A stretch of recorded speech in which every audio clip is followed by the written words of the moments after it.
triumphant Tron motif battling with something more sinister? What a title card. Certain movies influence everything that comes after them, like Cyberpunk 2077 wouldn't exist without Blade Runner. And without Tron, we wouldn't have Ready Player One or Lawnmower Man or even The Matrix. Heck, Cyberpunk itself pulls from Tron. But I'm most thankful for Hackers because this is very similar to how being inside one of those computers was depicted. So it's basically a two-player version of that Nokia phone game Snake? Iconic. 1982, 43 years ago. Tron's not only a classic, but it's one of my favorites. So there's nothing about this movie that isn't iconic to me. An iconic counter would just be every second of the film, but here's the win. The program's look and style is absolutely killer. The tonal black and white, the neon, the costume design, we don't even really get what's going on, but it's all fire. And the design here is great, obviously state of the art in 1982, but trying to pull this look off now without looking kitschy would be extremely difficult. It looks classic, but doesn't look so old that it feels outdated. It feels timeless. The scream of the light cycle zooming off into the distance. You're getting brutal, Sark. Brutal and needlessly sadistic. Thank you, Master Control. What a perfect intro to both characters, who in addition to Dillinger are all played by David Warner. This is all a mistake. I'm just a compound interest program. Thank you for your service, sir, and also what an amazing cast Lano Malari is to be the visual representation of the unstoppable force of math plus time. You guys are gonna make my user, Mr. Henderson, very angry. Great. Another religious nut. And they really do just drop us into the universe with only hints at lore and world building. The idea that users are mythology is an amazing touch. You believe in the users?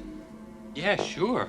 I mean, sending me down here to play games. Who does he calculate he is? It's definitely a joke about how programs don't think, but it's more fun to assume that Crom is just a nerd. Thank you, sir, but I'm not sure No buts, Clue. That's for users.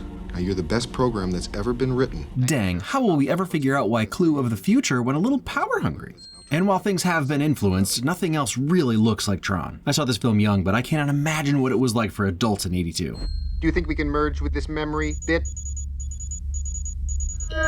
Because it's just a bit, a 1 or a 0, on or off, yes or no. Good stuff. If you've only seen Tron Legacy, this is probably an aha moment for you. The design of the recognizers is weirdly simple, but so iconic we all knew what they were in Legacy, even updated. And even the sound design is pretty similar.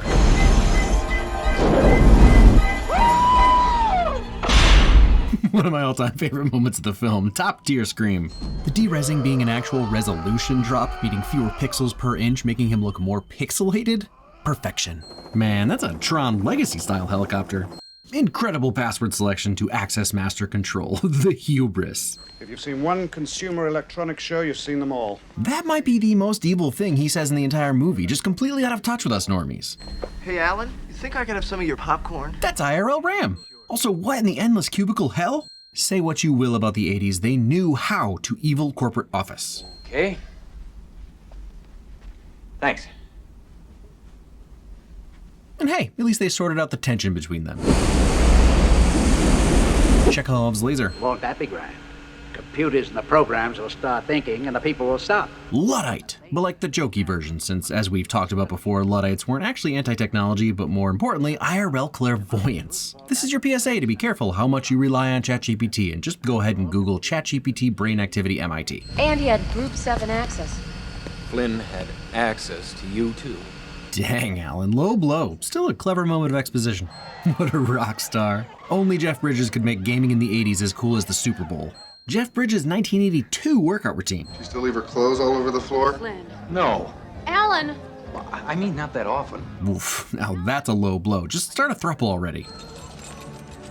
Shall we dance? While Alan and Flynn still want to beat their chests over Baines, which, no shade, I do appreciate that they're all on board with exposing Dillinger. Justice prevails over jealousy when you're not ready for the throuple. And our spirit remains in every program we design. Ha! So that's why they all look like you guys. Before the dude was the dude, he sure loved rubbing people's noses in it. Now that is a big door. Astute observations. You wouldn't want me to dig up Flynn's file and read it up on a VDT at the Times, would you? I kinda like that MCP immediately goes for Dillinger's throat because I think the more obvious plot device would have it be revealed that he was the one in charge all along later on, but this way we know, even before Flynn goes in, that the danger is inside the grid. Flynn! He's such a child. Also flirting. Alan is a man of class and a fan of The Day the Earth Stood Still, or possibly a future fan of Army of Darkness. Goodness, what a perfect scene. Even without the Chekhov's laser scene earlier, you know exactly what's happening. I got sucked into a video Which game, one? You know, Tron. Tron, of course. Right, man. Scores of, oh no, he's getting pulled into the computer movies try to recreate this scene, but it's just too classic to be outdone. Flynn's frozen body wireframed in place, the larger cubed sections turning into a smaller grid system from 3D to 2D, and then the laser digitizing him one square at a time. Solid minute of psychedelic synthwave screensaver imagery. Seriously, every synthwave for studying / chill relax YouTube channel owes a lot to this scene. And it was probably just a tech limit of 1982 anyway, but the chunks loading in? Like a computer? Yeah. There's definitely a moment in Legacy where we go, dang, this would be trippy, but this first transformation for Flynn is closer to horror for me. Imagine losing the pigment from your skin and waking up with all your clothes changed. I'd quite literally go insane. Oh man, this isn't happening. It only thinks it's happening. Also, the glitchy sound wouldn't help either. Fortunately, the dude is here to deliver us some dude lines. At first, it seems Sark's just talking to a voice, but the reveal of the face makes it far more unnerving. I've been hoping you'd send me somebody with a little bit of guts. I'm such a sucker for on-the-nose writing. Guts. Ha! Programs don't have guts, only users do. What kind of program is he? He's not any kind of program, Sark. He's a user. What's the matter, Sark? You look nervous. I don't know, user. I mean, users wrote us. A user even wrote you. Even Sark knows MCP crossed a line. Who are you guys? Hold it up! It's fun to see a character who's so cool in the real world be so out of his element here. It's a popular trope for a reason, and Bridges is the perfect cast for it. Those of you who renounce this superstitious and hysterical belief. Love how this movie is both anti-religious people, but ultimately pro-religion in that the users are unquestionably real.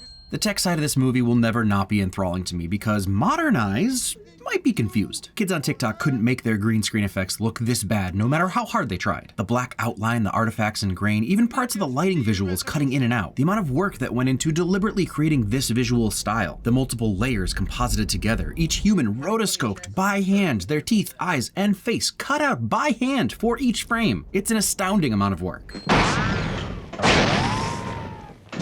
Solid game design when you don't need to explain it. We get everything we need to know from this. Stick behind the head toss. Badass good guy. My name's Ram. Love the glass or ceramic sound design of the very clearly plastic frisbee. It tricked me as a kid, it tricks me now. I was an actuarial program. Worked for a big insurance company. Really gives you a great feeling helping folks plan for their future needs. Yeah, that's great. Actuarial program, nice. Insurance company propaganda, but the important part is how quickly Flynn's doubt about where he is disappears. Absolutely gorgeous design of the arena. What a fun way to turn a pretty simple contest into Squid Games. Sucked into a video. Which one? Yeah. Tron. He actually meant digital full-arm Barrett Wallace highlight. Finish the game! No! Kill him. No! You'll regret this. See, Flynn's a jerk, but he's not like a jerk. I want him in the games until he dies playing. But Sark is a jerk. He was just gonna murder our guy. Alan, where did you hear that name? Well, that's your name, isn't it? The name of my user. As a kid, I didn't clock that Alan and Tron were the same actor until Flynn did. Actually, it may have taken me a few viewings because I was a dumb kid, but it's amazing what a pair of glasses can do. Just ask Metropolis. It's just so cool. The way the light stick floats up to their hands, the cycles appearing around them, and then just immediately rocketing off. Not a lot of consent in these games, but that's kind of how games are, so it feels right. Well, correct. It's incredible that the lightcycle battle in Legacy can be one of my favorite scenes in that movie, and yet this is still one of the best scenes in this movie. The tire. Also, definitely a cool feature that the jet walls disappear after they die. Ready? Ready. So long, sucker! Sick move. Totally broke the snap to grid rule, but this is Tron we're talking about. Guy makes his own rules. Get them. It's not just Pac-Man on Sark's screen, it's Pac-Man with full Pac-Man sounds. Get them!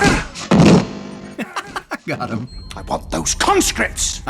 Conscript, like someone drafted into the military without a choice, and also a script, like a piece of code that runs top to bottom, and con, like convict. And since I'm way in the weeds beyond what was likely intended, it could also be like calling a human a primate, since a script is kind of like a lesser version of a program. Like in 82, he'd probably be referencing BASIC. Shots fired. Boy, you forget how good the power feels. Till you get to a pure source. Come on, Flynn, put a cork in. 1 second.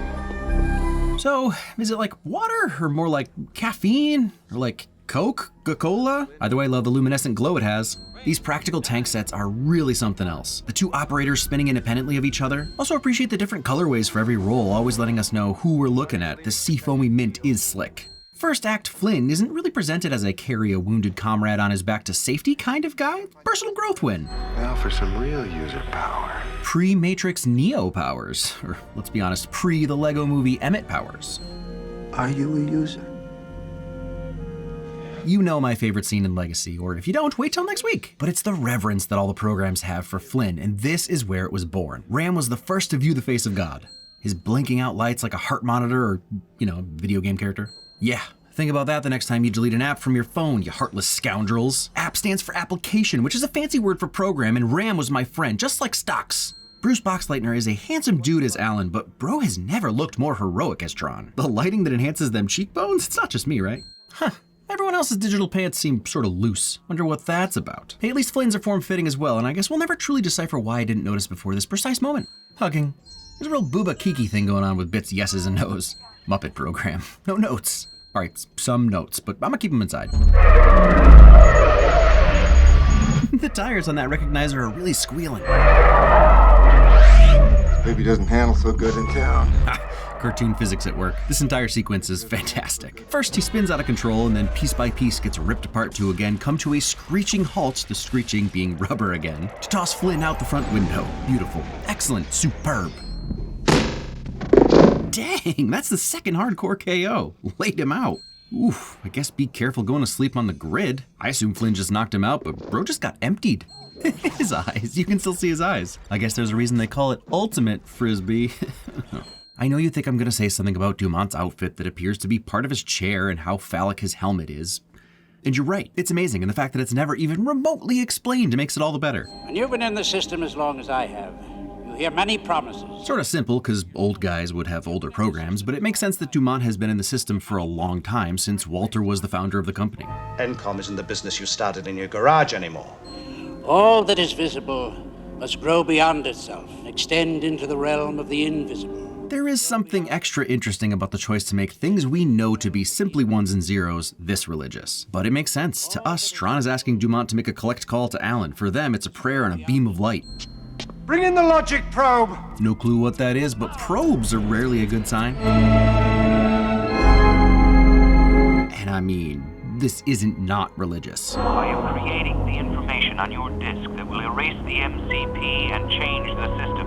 Not to mention, Alan used the word create, almost like he revels in the deity status a bit. Programmers, they're gods? Who wrote that line? This code disk means freedom. Which is exactly what Clue comes to believe in a few decades. Yeah, that's right, that's Tron. This is one of those shots we take for granted now because your phone could very likely render it. But this probably took weeks to render in '82, and it's just a cool shot to set up the tension and sell the size of Sark's carrier. Honestly, I'm glad that the score in this movie is this. Because getting Daft Punk for Legacy and now Trent and Atticus for Ares feels like a direct response to that. That's a big mouse. Now those are creepy little buggers. Can't wait to see what they get up to. Flynn doing more god stuff. It really is no wonder they worship users when they have this kind of power. Did we make it? Hooray for our side.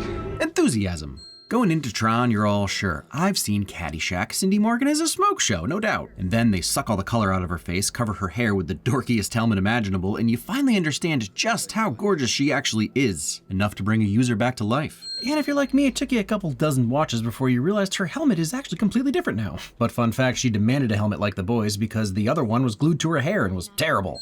There are a few times that someone's emotions enhance their light coloring. Such a nice touch. Tron's alive! Something super creepy about the MCP just spinning in there alone. You brought me back. How? He's got the power. Also, have you seen you? The other funny part is that they also tried to hide Yori's human counterpart under a helmet, and since they couldn't desaturate her color, they even gave her glasses. Nice try, movie. Well, this explains how Sark always wins in the games. His frisbee doesn't obey the laws of physics at all. You should have joined me! We'd have made a great team! Shadowing. You know, you know. You're very persistent, Tron! I'm also better than you.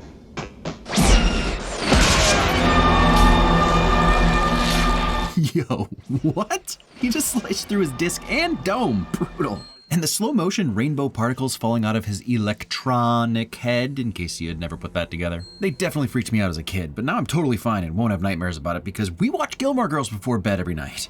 Ha! The only nightmares I have are about Rory's terrible decisions regarding men. #Team Jess. And see, that's how you know he's better. He knows when to run and fight another, well, it's a few seconds at best, but now he's not cornered. And with that, Flynn created romance on the grid. Wait, is this how ISOs came to be? Is that the implication that I missed? Also a very pretty shot with MCP's red flashing lights behind them. Love and defiance, know what I mean?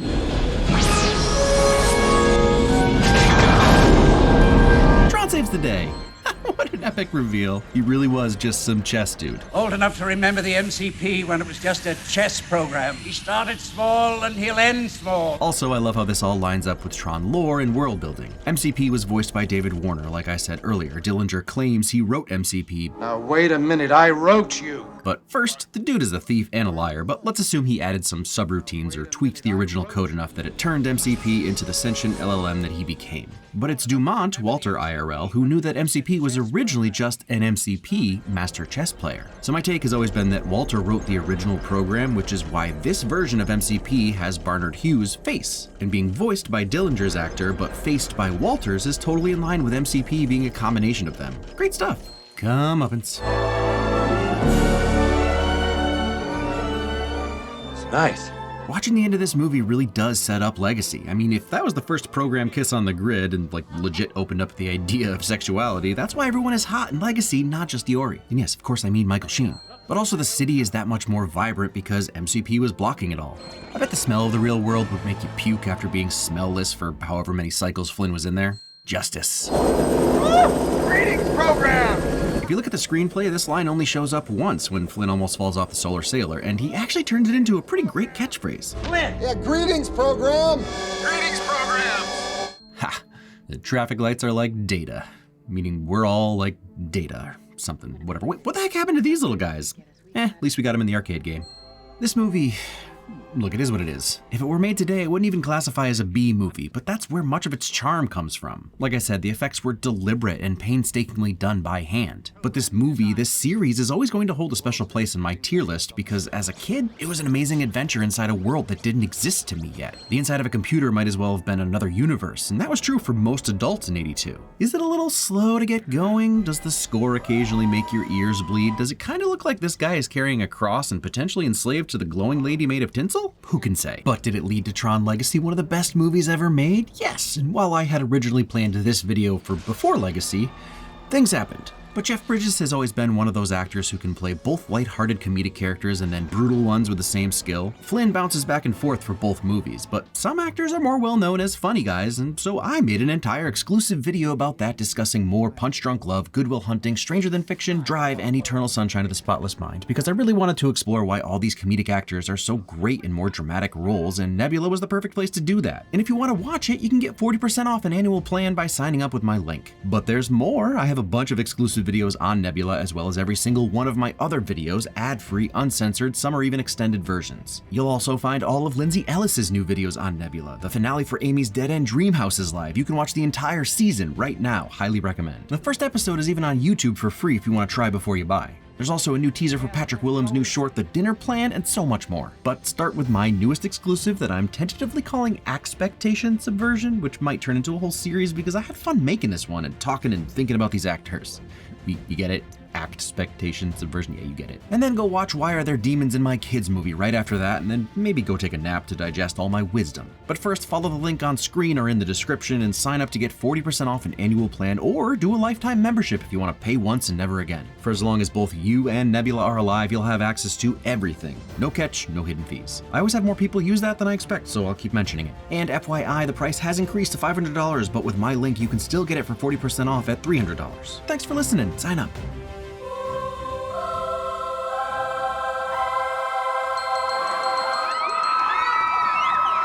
Who's that guy? That's Tron. He fights for the users. I fight for the users.